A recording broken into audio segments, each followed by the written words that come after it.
And we are live. It's good to be here.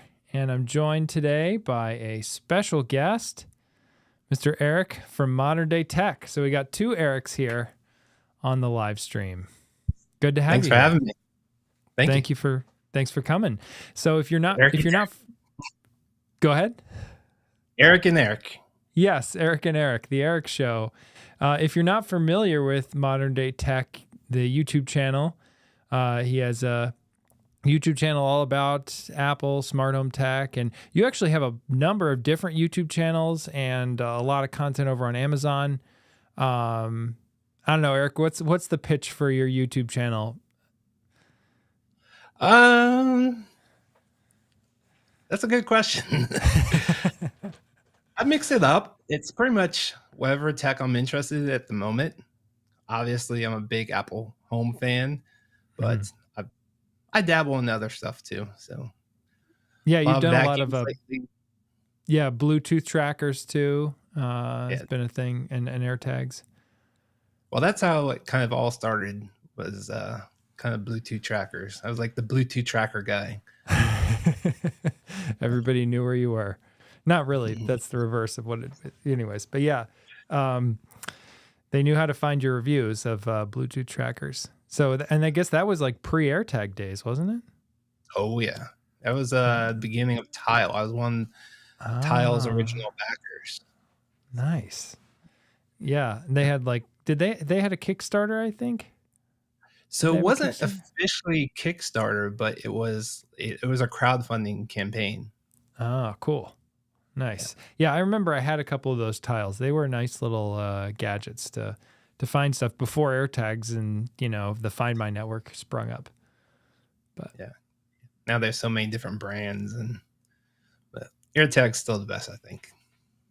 Yeah. I mean, I've had play with a few of those like card trackers, and I know you have too. I think that can be nice to fit in a wallet or some other bag where maybe an AirTag isn't as ideal, but I agree. I'm interested to see, what do you think Apple could do with a second generation AirTag?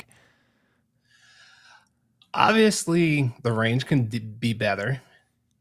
Mm-hmm. The ultra wide band can be exposed, the precision finding can be exposed to third parties, which I think might actually come, because now that we're having ultra wide band locks to technically third parties, why not open that up to trackers? And then the sound's got to be much louder. Yeah, especially, that's the handy part for finding stuff around your home. I have an AirTag on my water bottle, and I find the speaker isn't loud enough to be able to go find my water bottle often. And that's when the precision finding comes in hand. Oh yeah, for sure. It definitely does. So yeah, there are other tools there that the AirTag has that it can use, but once you get to that place where it's like it's green and you can't really tell which way the arrow's pointing, it's like, is it in my wife's car? Is it in my car? Is it in, like the sound is tricky. But through a car, I think would be pretty hard for anybody to, I don't know, to hear. I'm going to say hi to some folks in the chat with Eric here. We got Buddy from Texas. Good to see you again here, Buddy. Brian as well. Hey, Brian. Good to see you back here. William from Ontario, Canada. Cool. Thanks for joining. And James, press the like button. Yes. Hello from Vegas, James. And Saul from Hilton Head. So thank you guys for joining. It's one of your favorite beaches too? Yeah. It's really nice.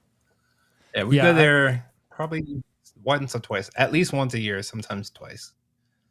Nice. Yeah, we go. We used to go when I was a kid growing up in Virginia. I haven't been in years, but it's just a beautiful area. I loved riding. But there's so many great bike paths. You can go like everywhere on your bike. A lot of places there. Yeah, very flat too. Like where I live now, it's like riding a bike is not as easy. So. Well, I got plenty of flat out here, but not quite as beautiful as Hilton Head. For those who don't know, I live in the state of Illinois, where it's all flat And Eric, I think you're out in Virginia area, Mid-Atlantic, Maryland. Okay, yeah, around DC. So, yes, the news this week, there were some interesting things that happened. We had Apple announce WWDC. So, looks a little bit like maybe that frosted glass look you get in a Vision Pro that is rumored to be the new design style. I know some people have been speculating about what iOS 19 will look like. Eric, what are you looking forward to or really hoping Apple does announce at their developer conference? Anything Apple Home I'll be happy with, but who knows? I don't get too much into the rumors, but you know, Apple Home all the way. So I'm not too much in the developer side, but everything will be updated. Yeah, I think even if you're not too much into the developer side of things, which I can totally like understand that side of it, but it's just like, I think the cool part about WWDC is we get to see some forward-looking things, almost like CES, where you have APIs like HomeKey that are announced by Apple, so then they can start working with other people on, or last year's the HomeKey ultra wideband, and then the robot vacuums. Of course, the HomeKey ultra wideband stuff with Aliro, I think, is taking a little longer than we'd like, but it's annoying because we hear about this cool stuff from Apple, and a lot of times with the Apple Home stuff, you can't really do much with it at the time of announcement. But yeah, I agree, Eric. I'd love to see some more. Yeah, I'm pretty excited for 18.4, which I believe that you got the vacuums working, and I didn't. So that was actually what I had talked to you about. I just remembered. Oh, okay. Yes. So I actually was able to add it once I got it unlocked in the Ecovacs app with their the feature flag or whatever to turn it on. Then I ended up going into the Home app and just adding an accessory, more options, finding and this was in 18.4 with a hub on 18.4 as well. Like both my main Apple TVs are on 18.4 beta. I don't have that. Oh, okay. That's what you need because that hub controller needs to be on it. That's what I figured. Yeah. Okay. Yeah. And then I just added it from Apple Home. I wasn't seeing it by scanning or like going through the app link, but again, all of this is beta software. So when it actually hits, everybody, it's probably going to be more stable. Yeah. Should be fun. Yeah, yes, but you've actually played with the X8 Pro Omni as well, and a lot of other robot vacuums. Any that really, I know you just talked about the X50, and we can get into robot mowers in a little bit, which you recently played with. But yeah, anything in that whole category that's really stood out to you recently, like this year? Let's see. So you got you're talking about the T50. Because I did the T50 from Ecovacs and the X8, which are very similar. Yes. Either one supports Apple Home, right? So right. Yeah. And then did you do the Dream X50 that lifts up over Dreamy? Okay. I did the Dreamy X50, which I like that. But if you don't have a need for the lifting capabilities, just get the X40. Save your money and just get the X40. Yeah. So I have the X40. It's great. Cleaning ability is does it just as well. So that was my favorite vacuum of 2024. So yeah, I agree that X40 was a really great vacuum. I played with that as well. So of the X8 Pro Omni, what do you think of the rolling mop and the self-cleaning mop? Well, they're not the first ones. So I mean, I've had the Eufy S1 Pro with the rolling mop. SwitchBot, what is that? K20, is it? I think so, or maybe it was the K10. No, it's the K20. K10, yeah, I think it's the K20 that has it. It does a great job. Like anything I throw down there, like whenever I'm comparing like the rotating mopping heads versus the rollers win 100%. So yeah, I think it's the same thing of when we went to the rolling or the rotating mop pads from the standard just The mop pad on the vibrating. back. Yeah, vibrating mop pad. Definitely an upgrade there. I think this is another step change. The thing that's cool, I think, about the Ecovacs one, and I think Narwhal has a similar idea coming out sometime soonish, but is that it's not only rolling, but it can also like extend out from the mop like the X40 Mhm. Dreamy does, where it can go into more the edges of Yeah. rooms. Well, that's why I had a problem with the Eufy S1 Pro is that Mm. it didn't do edges or corners or anything like that. So Yeah, because it's more like stuck in the middle of that robot, I think. yeah, right. Yeah. But I like when devices have multiple uses. So for instance, like the SwitchBot S, not the S, is it? Maybe it is S20, is it, or K20 that can Yeah. fill up the humidifier. I like that. And then we're starting to see robot vacuums with like built-in handheld vacuums. Mm-hmm. I And love that idea. just take up less space. More uses, less space. Yeah, I know you've played with the Eufy version of that, which has the handheld like built into the actual vacuum. Right. You probably played with it as well, but last year I had the T30S, and I actually Yep. still have that in my basement. That's a nice. I like how that is just this handheld big. dock. It is. It is a big Yep. base station. Yep. And it's nice I had the extra attachments and everything. So Mm-hmm. Yeah, I think like we're going to that. see more of that. So. You think so? Mm-hmm. Yeah, I hope so, because I was asking the Ecovac CEO at CES about, you did this last year with the handheld vac, and I don't see any of that here. Are you still committed to that? And he gave an answer, kind of a non-answer that was like not really emphatically saying, yes, we're doing that, or no, we're not. So I don't know. We'll see. Well, I mean, they're not just one necessarily company. that, but as an industry, I think we're seeing more. So. Yeah. Yeah, I agree. I think it's a nice feature. Yeah. And Amazing, I think go on. Go ahead. Sorry. No, I was just saying, like, it's just amazing what people can come up with thinking outside the box, where just bring in 2-3 things that we normally use every day and just bring into one. I just love that. Yeah. Yeah, I think the killer feature of having the handheld vacuum attached to the robot vacuum is that it can empty into the base station. I have a handheld vac, but to have to empty that thing into the trash, it's just one more thing to do. Yep. And we're starting to see that in pool cleaners too. Did you see that, the one from Ybot? No. CES, so it has like a dustbin at poolside where it can just empty out into the dustbin, and then you clean out the dustbin like once a week. Very cool. I'm going to pull that up here on the. I don't think that's out yet. I think it might have just been concept. But. Oh, okay, got it. The speaking of robots, in another part of your home, there's the robot mowers. You just talked about the Momotion. Let me get the model, or the Yuka, Momotion Yuka. Yeah. Yeah, it's a great video. I recommend people go check it out. But what do you think stands out about this particular model? The sweeper kit is the special thing here, where it will go around picking up leaves and grass clippings, which is pretty cool. But then emptying itself is just brilliant.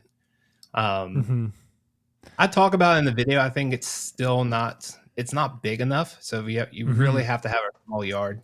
I tried to do like the spring cleanup; it barely did anything, or the fall cleanup. Yeah, I remember you were also saying just that. I was surprised how much you recommended having to change those blades on the inside because of how much the robot has to run too. But I agree, if you need a smaller yard, and then I think, did you say like when you have this on the back, you have to have like a weight on the front to sort of balance it out? Yeah, it comes with the sweeper kit, so it just attaches to where the camera is. So So I had an idea that I posed to, just like a thought I mentioned on a previous live stream. I think robot mowers are a cool advancement of technology, but I think for a lot of people, by the time you go through all this effort, it ends up being more of a hobby than actually, like, you could probably spend about the same amount of money and have a season or two, depending on your yard and a bunch of different other variables. But like, there are a lot of people who go out and mow grass as a service. And so, like, do you spend, $1,500, $2,000 on a robot mower, or do you put that into hiring someone to take care of your lawn? I don't know. I've thought about that too. I think I mentioned some stuff in the first Motion video, Mhm. because it's not maintenance free either. So you do have to spend time Yeah. cleaning, changing the blades, and just winterizing it. So you have to take that all into equation and see if it's right for you. I mean, you gotta kind of love tech. Hmm. Like for instance, my father-in-law, he wants this vacuum. He's almost Hmm. 80 years old, and I told him no, like you can't have this because I know I will be over there all the time just to help him with it because it's not maintenance free. So, Totally. and he has a service. He thinks it's a set it and forget it type of thing, and it's not. Hmm. So Yes. Well, and it is a thing I think that's uniquely an advantage of robot vacuums, though, is that usually it's hard to find someone to just vacuum your house. If you want to hire someone, it's going to be a whole cleaning service or something like that. I mean, and I'm saying all of this, knowing there's a gradient between like the middle schooler down the street in your neighborhood to a professional, service. But, yeah, but with a yard, mowing the yard is definitely a thing people do for money. yeah, I know a lot of people, friends of mine, that actually love mowing their yard. So having something like this, they wouldn't want it just because they want to be out there. Yes. Some of them have a riding mower, they have a beer, and they Mm-hmm. jam out and just have fun. That's their hour to themselves. So you gotta have the right. 100%. Yeah. So it's not for Yeah. everybody. Definitely for Exactly. tech Yeah. lovers, just to like to Tech play with. lovers. When I saw the things in your review about, you were talking about the having like the I think it's like a satellite receiver that has to have a clear view of the sky, Yeah, and the then you have to like OTK. walk the perimeter of your yard, and you can set up all these details in the app with the different zones and where the robot goes and stuff. Like, it's quite the process, but it can be a lot of fun. Yeah. And we're starting to see some without the RTK stations now, just use LiDAR. Mm, So I don't have one yet, but so that's I just got nice. the Yarbo. So that's Ah, gonna be fun. yes. That looks like a cool robot. And it's nice that they've moved beyond needing the ground wire for a lot Right. of ones too now. Yep. Yeah, that one has the RTK station also. So Nice. One other kind of use of this kind of technology that I thought was cool I saw at CES was Aper had a sprinkler that's like a smart sprinkler where you I can, want that. yes, it can figure out like where is your lawn and water that, not the sidewalk, not other parts that you like, a driveway, whatever. Of course, given it's Aper, like the edge where you go to your pool, like a paved area. That looks really nice to be able to irrigate just the grass. Yeah. I saw a sprinkler system that kind of does that, but it's in ground. Hmm. And it has a controller. You have to run the wires and the water piping and everything, but you only have to do like 5 of them instead of Hmm. 50 of them for your yard or something, because it can throw it out. It can, as it spins around, it can adjust the stream. So, Huh. but that looked pretty interesting too. So That is, yeah. Now, by the way, folks, if you have questions for Eric and I about robots, Apple Home, smart home tech, just anything in general, feel free to throw them out in the chat. Mike from Rhode Island, thanks for joining. Nice to see you here. Saul's saying we should just go down and check out his smart home in Hilton Head. That sounds like a fun trip. I wish I had a smart home.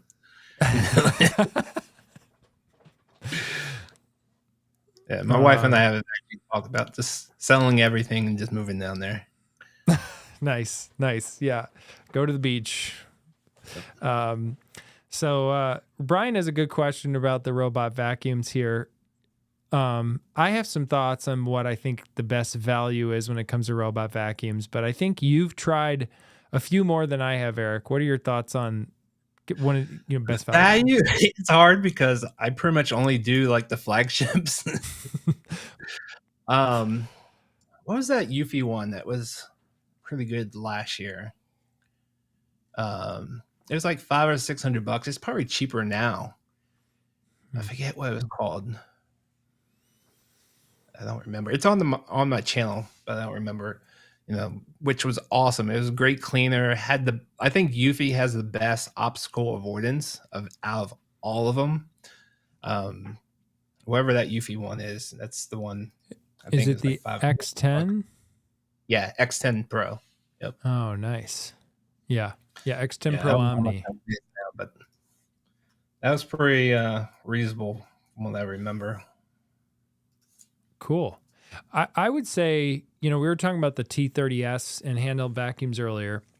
You can get the Ecovacs T30S these days for pretty good, like $500-ish, I think. And I still find it to be a good vacuum. Yes, it's not the cutting edge of any of the particular features these days. And you can get it with the handheld vacuum or without. You don't need to get the extra attachment. Of course, it costs more money with it.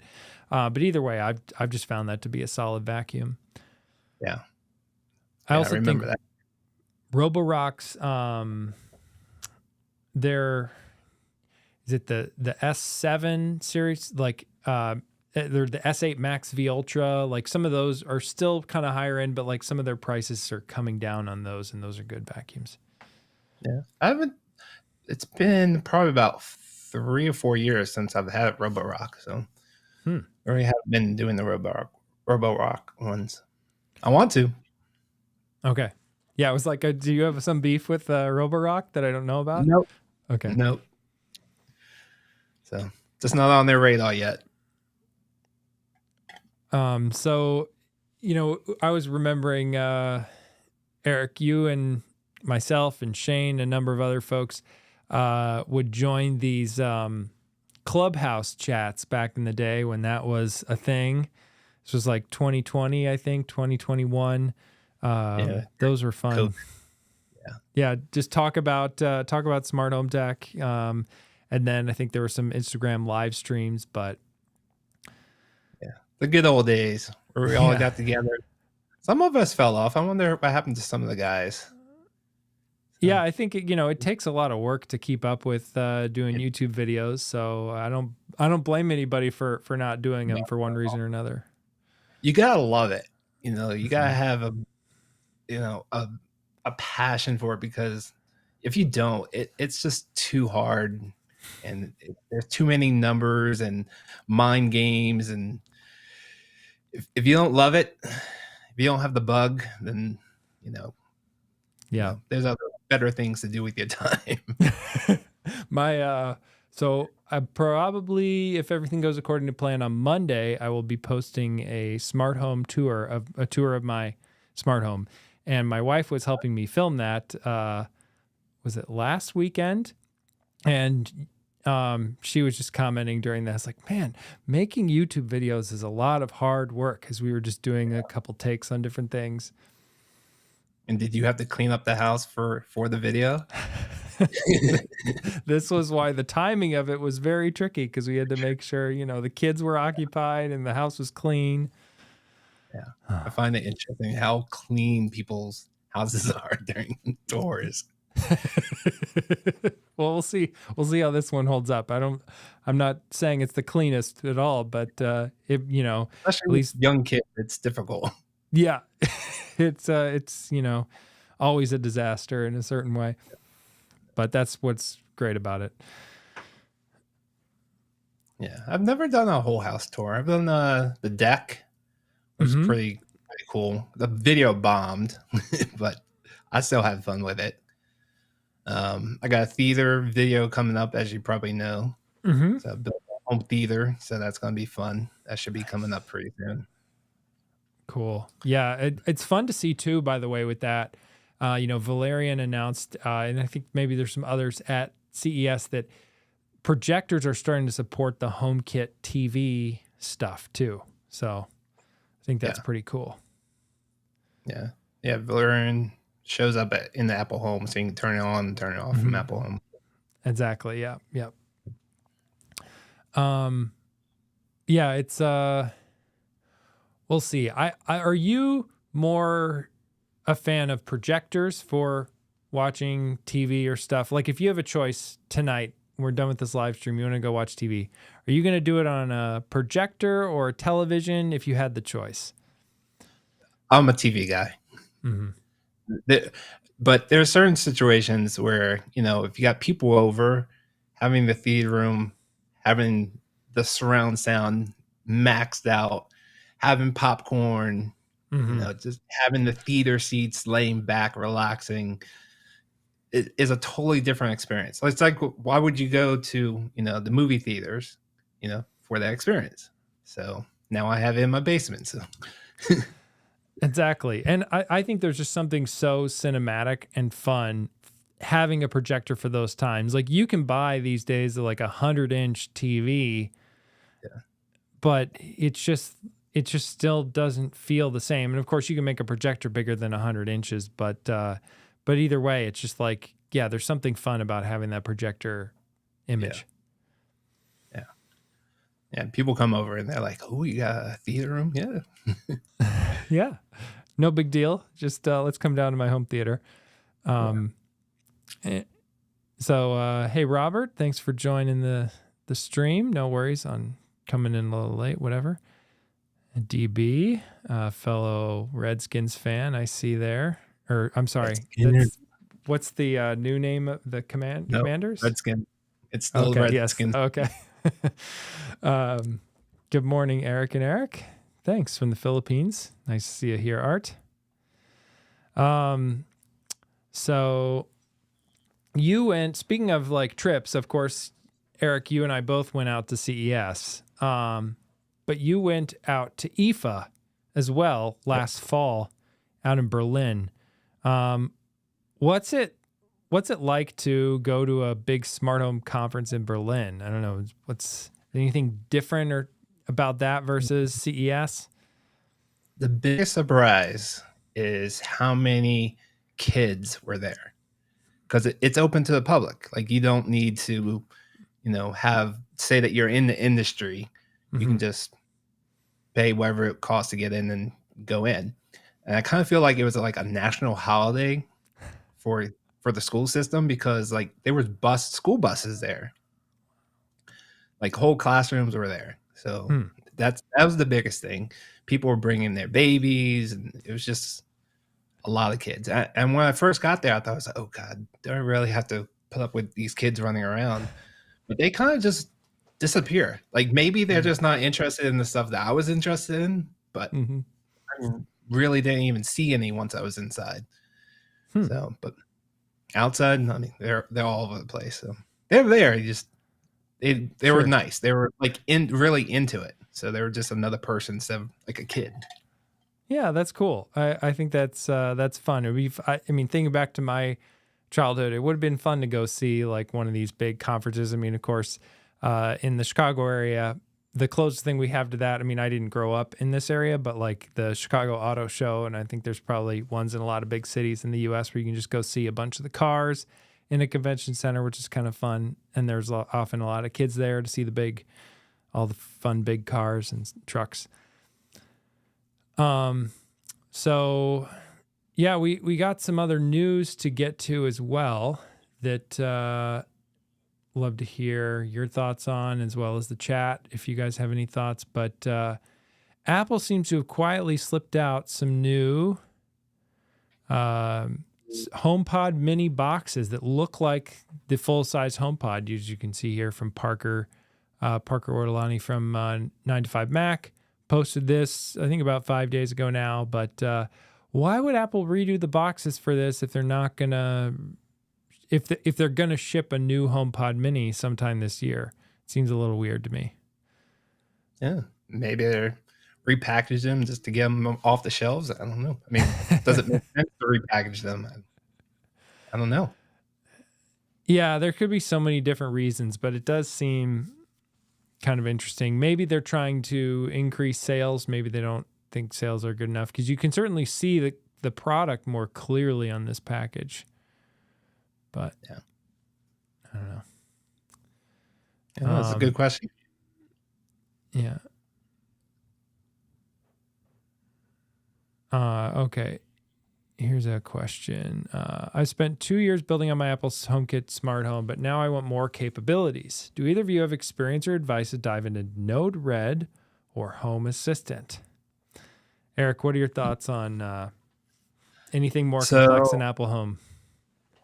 Complex would probably Homey. I mean, I am absolutely loving Homey right now. Nice. That's my go-to. Spoiler alert. So I've dabbled in Google, VA, which not complex at all. Mm-hmm. I've thought about Home Assistant, but I just don't have the time. Yeah. You know, that's definitely probably the way to go if you really want complex and you know, really take it to the next level. But you gotta have the time and the energy to do it. I don't. Yeah, I think it's an interesting thing because, you know, like back in the day, there was a whole bunch of a community on YouTube and just the internet more broadly around Photoshop and Lightroom and editing your photos with Lightroom and Photoshop. You don't see a lot of channels around how to edit your photos with Apple's Photos app, even though I bet by the numbers, way more people use Apple's Photos app to edit their photos than Lightroom and Photoshop. But Lightroom and Photoshop are so much more powerful and require this kind of like learning journey you go on to like figure out what you want to get from the app and how do you use it and stuff. And that can be fun for in a lot of ways. And so I think there's a lot of great people on YouTube making a lot of great content around Home Assistant. And it's like, if that's something you feel like you can get more out of your smart home that way and you'd enjoy the journey, go for it.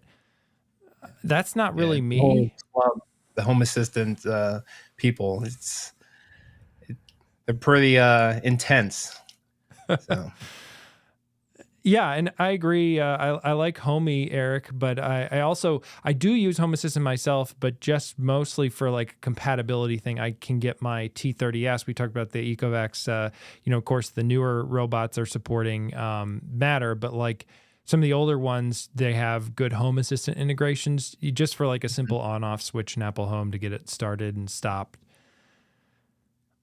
So I think with the Ecovacs, when I was using them a lot, I didn't even need to worry about getting them into my smart home just because the Siri shortcuts integration was awesome. Mm-hmm. So it is. Tell it, you break it down by the room. Shortcut would you like to run? I don't know if you guys can hear that, but it's so. Sorry. Which shortcut would you like to run? Never mind. My apologies. I didn't quite get that. So you could tell it to go clean the kitchen, and just what everybody wants to do with Apple Home, you could do that with Siri shortcuts. So I never had a problem with the Ecovacs. Yeah, and I think Roborock also has some similar shortcuts. But yeah, I agree. Those shortcuts are nice with Ecovacs. But yeah, I mean, back to the Home Assistant and take your smart home to the next level. Like, there's also like another sort of internet meme around personal organization that kind of relates to Apple. There's this meme of like the, sort of starting out with Apple Notes, then going through all these different note-taking programs, Roam Research, Obsidian, all these really advanced things with lots of different options. Personally, I've settled on Obsidian. I use Obsidian a lot for stuff, but a lot of people end up just going back to Apple Notes and realizing actually the features there are plenty powerful enough. And I think, one of the things I found is that Apple Home's details and nuances of their automations, if you think through what you actually want your smart home to do, they're not very powerful, but when applied in the right way, can be a very simple solution to your problem. Like, for example, in my behind me, you can't really see it where my camera's pointing, but I have a Govee Matter fan here, and I wanted it to ventilate this room, but only for a certain period of time and not, like all the time, because I don't want the fan running all the time. And I could set a bunch of elaborate rules in something like Homey or Home Assistant of like, oh, only turn off at these particular times, whatever. But like what I ended up doing is just when the door opens, turn the fan on for an hour and then it turns off. And you can do that in Apple Home and it works great. And then when I shut the door, the fan turns off. So it's like I have those two automations, very simple, but they end up giving me basically like 80 to 90% of what I could ever want from that automated fan. Yeah. Most of my automations are pretty simple. I don't go too complex.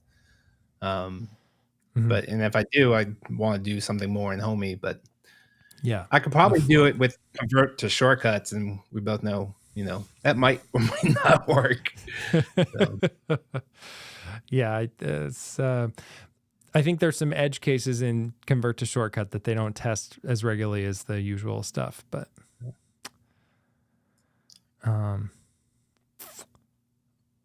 well, okay. Oh, your HomePod just went off DB. I'm sorry, man. Sorry. That's funny. Yeah, that's why I like that they renamed that to shortcuts. But you were technically correct, Eric, in saying what you said, I think, because I think Ecovac shortcuts are still using, I'm guessing, some of the legacy APIs there, but I don't know, maybe they've updated them since then, since I last played with them. But yeah, but now that it's coming into Apple Home, that's the way they use it. yes. Once I get it up and running, though, fingers crossed, next week. Yes, we'll see. I bet 18.4 is just around the corner. They have the release candidate out now, so yeah, I'm next week probably. So I've seen in some of your videos, Eric, you have some Unify. I think we talked about this in Vegas. You have Ubiquiti Unify, right? Yeah, there was like in the mower video, you could see it. Maybe it was a mower or your comparison to the Akara G5 and the Eufy S3 Pro. There's one of those, you had like a shot of your deck and you have like one of those outdoor Unify access points like right there. Yep. I do. I bought that maybe 6-8 months ago. I bought everything. And I'm not sold on it, to be honest. Sorry, my dog just came in here. Oh, no worries. Well, yeah, I can go ahead and answer Chris's question. I don't know necessarily what I'm going to do with my gear. Obviously, like the natural idea would be to sell it or, give or sell it, depending on the details. But yeah, you went back to Euro, right? Yes, I'm back in Euro. I just like their Matter support, which for me is really important, obviously, given what we do. Oh, there's a cute dog. That's lovely. Okay. Sure. So I'll let Eric do his thing with that really quick. We'll just talk about Unify. I think, yeah, it just, for me right now, I don't know if I'm going to like go back to that at all. Like, I wanted to try Eero, and I think I'll probably stick with Eero, but I haven't like 110% made up my mind that I'm going to like abandon Ubiquiti for good, which would be the case for wanting to sell my hardware, or like for good aside from buying more gear, which, I'm known to do it sometimes. But yeah, I think I'll probably sell it. I just haven't gotten around to it. This time of year is with lots of things with YouTube and outside of YouTube is not an ideal time for me to go seeking out good buyers for that hardware. But so far I've been very happy with Eero, and I still stand by everything I said in the review. No surprises since then. So I'm happy with what I have. But yeah, I mean, it doesn't mean that Unify is a terrible system. So did you get the 7 mesh, or did you go for the PoE? I think it's only the PoE version is only 6, right? Correct. Yes, the PoE version is only for Wi-Fi 6, at least from my understanding right now. Now, you could probably use the 7 access points with PoE and get like a splitter, to split out the power, because it's just USB-C that powers the base stations. But I also got what I think it's a bummer Amazon didn't put it on sale for their big spring sale that's going on right now. They just put the Max version on sale.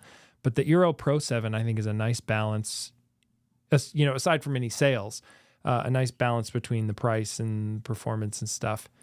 Because for a long time, it was like, man, if you wanted to get a Wi-Fi 7 mesh system, you were quickly looking at $2,500 or $3,000. And yeah, it's a lot of money. Yeah.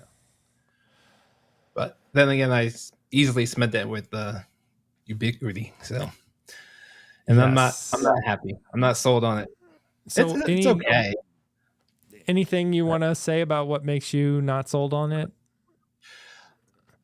So I thought I would get my money's worth. So I thought I would get better Wi-Fi. I wanted Wi-Fi outside. I just wanted to have the best possible signal and strength. Not necessarily all of the multiple networks and everything, which is cool. But I just wanted the best. Like I wanted my neighbors 2 miles away to be able to connect to it. But I just don't see any real difference in signal strength or connectivity at all between like a normal Eero and mesh system and Ubiquity, so a unified system. So all the backend stuff, it's cool. I don't really need all that. Yeah, I mean, and Unify added a bunch more auto settings, but I think the problem for us home users, a lot of the auto settings, from my limited knowledge, seem to be more tailored to scenarios that are not Apple users in their home, right? Like setting up Apple Home stuff with Matter and getting like AirPrint to work. There's a whole forum discussions on Unify of like, oh, my AirPrint doesn't work, and I tried these settings and then it worked, and I had a whole my printer was up and down in my home when I first switched to Unify. And I figured it out after a little while, but like, it's that kind of stuff where like having something like Eero, it's just like, you just turn it on and you don't have to think about any of that, because it's meant for your home and it just works in your home. And yeah. And I can understand people also saying, you don't want devices to talk to each other and, steal your information. Separate VLAN. Yeah. So I can understand all that, but I mean, I've always had a secure network, a separate VLAN for the stuff that I really care about. But my IT, I just really care. Yeah, that's just me. But there are people that do. Yeah, exactly. I mean, my Eero switching video where I talked about leaving Unify is full of the comments of, oh, I'm a network administrator and I have a separate VLAN for my my home network. Not me, but the people in the comments. Like, it's recurring theme, and I think it's a big attraction for people to Unify. If you like to have the separate VLAN for your smart home, Unify has a lot of tools to make that kind of a setup like very possible. Or like, I even had a separate Wi-Fi network for certain devices and things in Unify, which went away with Eero because I don't really have that flexibility with SSIDs and stuff. Doesn't the new Eero have you can have like 2 networks, can't you? Two SSIDs? Okay. Yes, but you can't have more than that. So if you have a guest and a regular, I think that maxes out. But again, I haven't dug in the settings recently, so don't quote me on that. Okay, I don't remember. I might be wrong there. You might be right, Eric. I don't. So George is here, and his wife says to George or Jorge. Yes. Whoops! I tried to add his thing to the stream, and he knows what it is. What's up, Jorge? You thought Unify was overrated. I'm trying to add these to the broadcast, and it is not showing up. I don't know what is. going on here? Anyways, but yeah, George said he thought Unify's overrated, and he and his wife say hi to their Teresa's two favorite Erics. I don't know if we're George's two favorite Erics, but at least we're Teresa's two favorite Erics.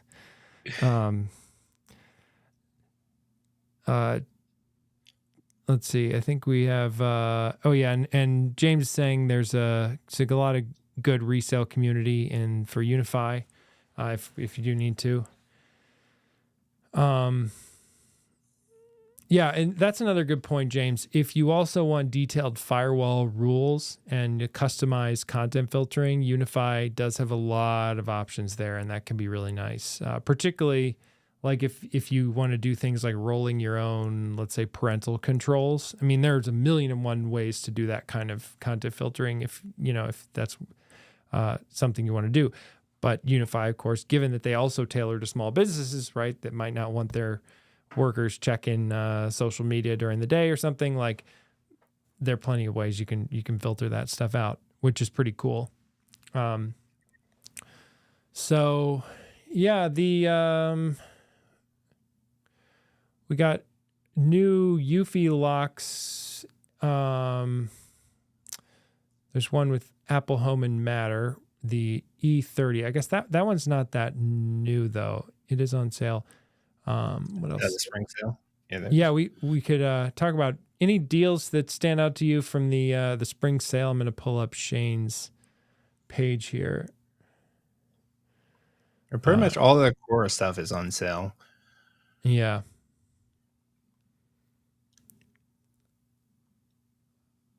I really in my video I talked about the Hub M3 at 33% off. If you don't have a Hub M3 and you're thinking, I know this was a sponsored segment I did with the Kara, but I still, either way, like I think that the Hub M3 is a great deal this time. If you're into a Kara, it might be a good time to upgrade to that. Yeah. Or if you're just getting into it, that's the Hub to get. Exactly. Yeah, that would be the Hub, the most forward-looking option there. That or a G5 camera.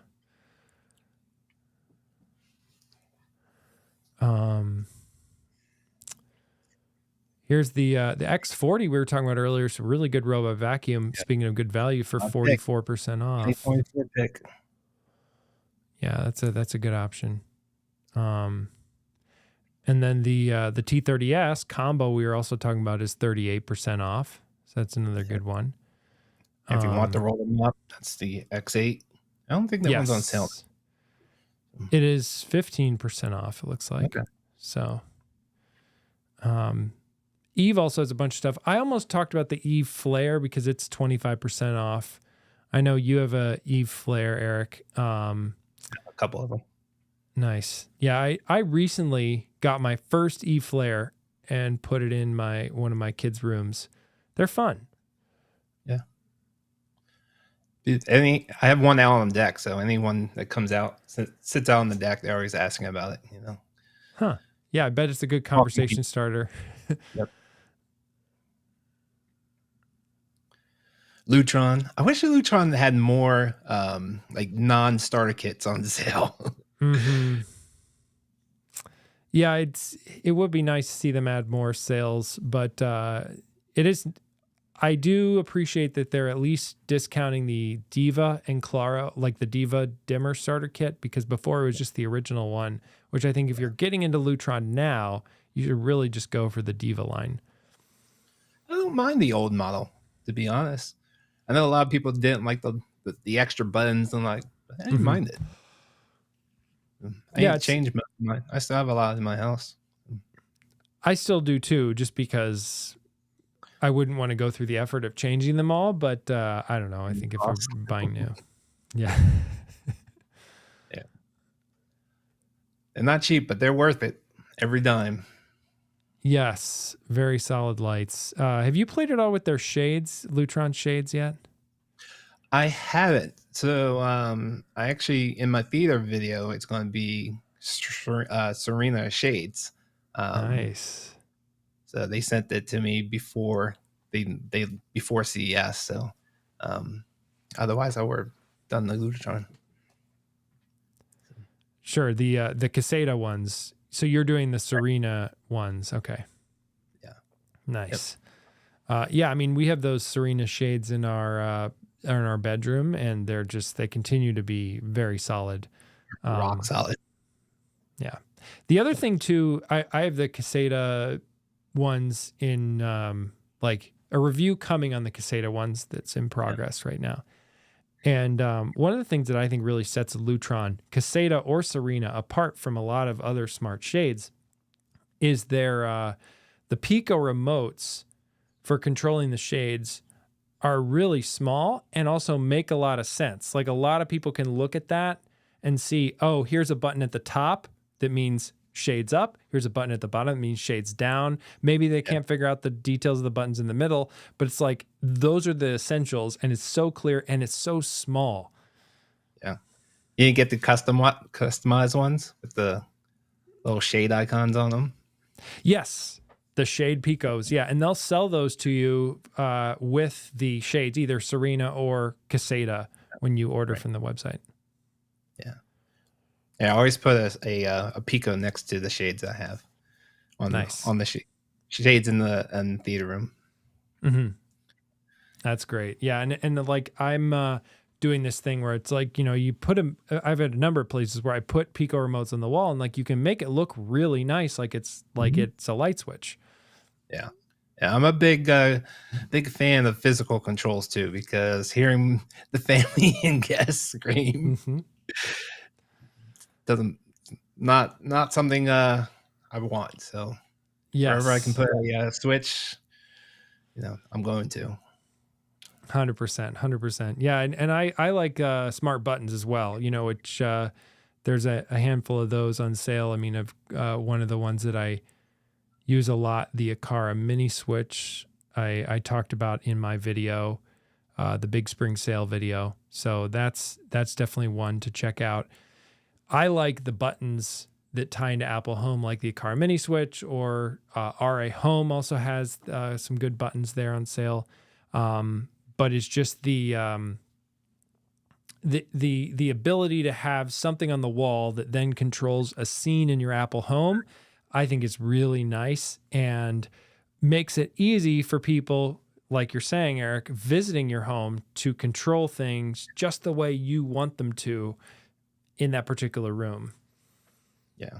Yeah, I think it's a must-have. I actually have some core switches. I don't know if they have a name, but I bought them from like Alibaba or some website.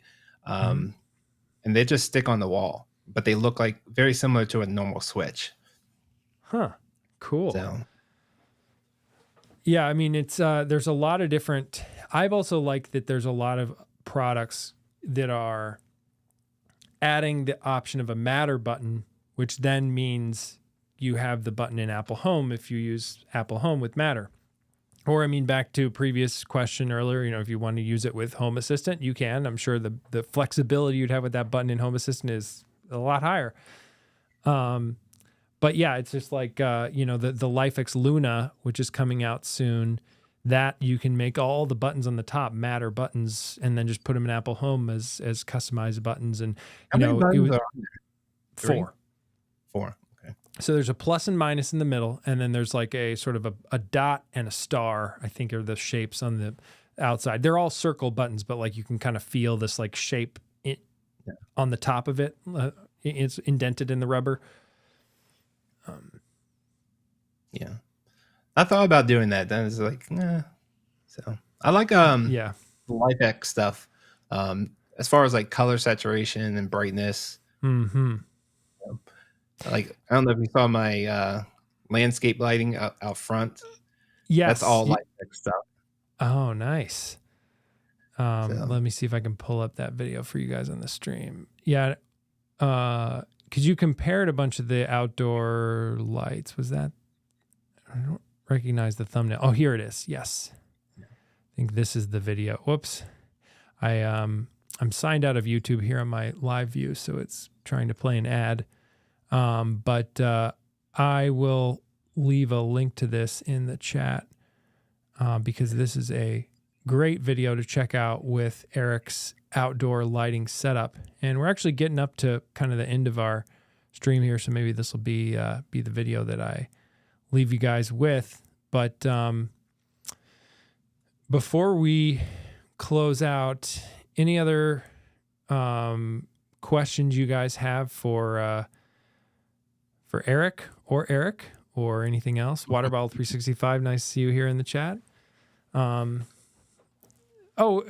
has a good question here. I think we could probably answer some. He's wondering what the huge advantages of the M3 over the M2 for Aqara hubs. I don't think there's really any reason to upgrade from M2. Unless you have what, PoE, right? Yeah, I think there is for someone who's in a like tuning into this live stream. You get the I think an increased device count, you get PoE, you start to get multiple hub sort of failover things that you can set up in the Aqara app, and you also have so that then if you like get a G5 camera and you have an M3 hub, they can work together as hubs. And then with that too, there's the thread radio in the M3 hub. Yeah, I just remember that. Yep. Yeah. And I think, I mean, like, there's a lot of people questioning in my video, I talked about how great having the thread radio is in the M3, and I've added some accessories to mine, to my Aqara hub via thread. But the thing I think is like, that's going to become really, really clutch when Aqara starts to ship more thread devices and they have smart displays. Because then being able to put your thread devices matter over thread devices too. So not just Aqara thread devices into your Aqara bridge and then onto your Aqara smart displays. I think that'll be a really nice setup. And of course, there's nothing stopping you from like multi-adminning them into Apple Home or Home Assistant or whatever else. But yeah, that was just the thing that I think is like, if you're thinking about down the road, maybe getting the M3 hub now on sale will set you up well for that. It's speculation, no guarantees. Everybody's setup is different. But I think if you're thinking about staying on top of the latest and getting some of those smart displays down the road, the M3 hub sets you up well for it. Yeah. And you got to have the thread devices also. I think I know for me, the Zigbee devices from our core are more reliable, better looking too. They're smaller. Mm-hmm. Yes. So, unless you go ahead. That's where I wasn't necessarily saying that you would do that just with Aqara's matter over thread devices. It could be anybody's matter over thread devices that you might have their hub talk to. But yeah, you're right. It still talks to all their Zigbee devices, which are work well too. Yeah. Go ahead. Sorry. But unless you really have the thread devices, if you can get it on sale, but then in a year or so you're going to have the M4 hub. So I don't know though. Do you really think they're going to have another hub? This seems like a pretty big upgrade for them. Who knows? Because at CES this year they announced a bunch of the lower cost hubs sort of coming in line with the M3. Like they're going to have a version of their like smaller little USB stick style hub is going to actually support a bunch of the same M3 features. Yeah. I think you have to have a current need for it to get it now. Otherwise, I would wait. Okay. I just feel like technology moves so fast, and you always want the latest and greatest. Mm-hmm. And yeah, you get something on sale, but next thing you know, it's outdated. So that's just my thing. So we've had a bunch of people say they joined late. So maybe we'll go like a little bit longer, Eric, if you can. But we got a question from Joel here in the chat. HomeKit locks. What's the best choice for a front door these days? What are your thoughts on that, Eric? That's an easy one. Very, very easy. The Lockley Visage or Visage or wherever, however you want the Visage. So hands down, it's the best one so far. So, And I know I've heard you mention that, I think, in the chat in this very live stream in the past, or maybe it was Shane's live stream as well. I know he's been playing with that lock. love it.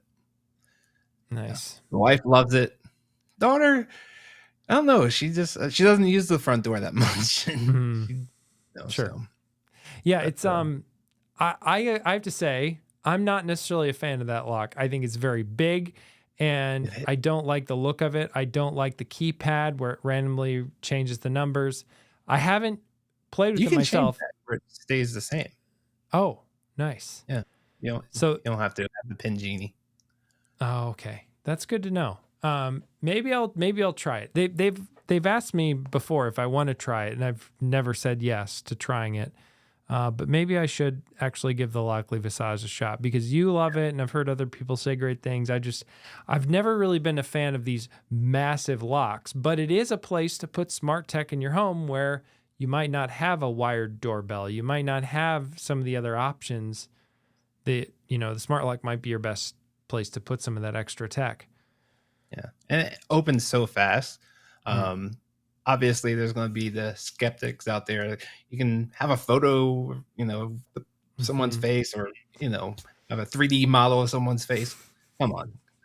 Locks are to keep honest people out. Like if someone did a 3D model of your face, they probably 3D model your key too. If someone wants in, they're going to find a way in. So, yeah.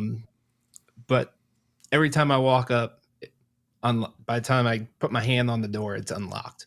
Nice. With ultra wideband locks coming, I'm kind of like, you're gonna have to have your phone, you're gonna have to have your watch. 90%, 99% of the time, that you're gonna have it. But I know personally, I've started backing out the garage, and I remember that I don't have anything. The garage is already shut. So I put it in park, and I'm running to the front door, and my phone is in the car, and I normally don't wear my watch. So now I don't have anything. I always have this with me. Yes, your beautiful face, Eric. It's always there. The thing for me, though, is just like the other side of that, too, with the ultra wideband is that we don't know at this point how good or not ultra wideband will be. Very true. So you're right. You do know, I mean, based on your review and others, like how good this tech is with face recognition, and clearly face recognition is nothing that new in terms of technology. But so it's like they probably have it figured out. Yeah, maybe you've convinced me, Eric. I'll have to give that lock a shot one of these days. Yeah, I love it. So it's going to be interesting what's ultra wideband locks, are in my hands. So to really test the two and compare the two. Yeah. So, and Chris, I haven't heard anything on a car's battery operated presence sensor. I want it just as badly as you, but I haven't heard anything. So yeah, Third Reality have one. Like a battery operated presence sensor. I'm not familiar with if Third Reality has one or not. So I thought they sent me one. I have to play with it. So okay, cool. Well, that could be another. Yeah. All right, Eric. Well, it's been super fun having you join the stream. Thank you so much. Feels like a blast from the past to have you on here. Yeah. And George, I'm working on the theater video. I see a question. Nice. Should be the next one, but who knows when that actually comes out. Cool. And I'm actually You're working on anytime you want. You too, Eric. Come on down to Maryland, and we can watch a movie. That could be fun. Yeah. Well, I actually have a similar theater video, I think, in progress. Not very different, probably style to yours, or like what I'm doing is different than yours. I'm more focused on the specific projector, I think, itself. But yeah, I have some home theater content coming out as well. So should be a lot of fun. Nice. Can't wait to see it. Yes. Likewise. I'm excited that you got a chance to play with that projector, Eric. And yeah, it's a fun thing. All right. So speaking of Eric, you can go check out, we were mentioning LifeX earlier, his outdoor lighting as well as really anything out on his channel. I'm just going to leave a link to, leave a link to that here in the chat. And so go check out that video from Eric or lots of others over on his channel. Thanks again so much for watching, and I hope to see you guys. There will not be a live stream next week, spring break for my family, so no live. We'll still be in town, but I'm not going to do a live stream. So anyways, have a good one and see you in a couple weeks. Bye. Thanks for having me. Bye, guys.